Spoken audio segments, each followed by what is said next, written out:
আলহামদুলিল্লাহ সুম্মা আলহামদুলিল্লাহ। আল্লাহ তাআলা বহুত বড় শুকরিয়া ফজল ও করম যে আল্লাহ রব্বুল ইজ্জত আমাকে আপনাদের কাছে আর একটা ভিডিও নিয়ে আসার তৌফিক দান করছেন। তাই আমি আপনাদের সাথে আছি, হাসান বিন ইউনুস মুন্সি।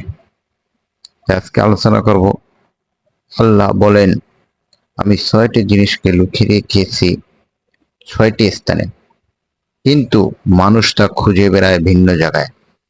এক, আমি দিন ইসলামকে রেখেছি ক্ষুধা, দারিদ্র ও ধৈর্যের মধ্যে, কিন্তু মানুষ তা খোঁজে পেট ভরে খাবার খাওয়া ও দুনিয়ার সচ্ছলতার মধ্যে।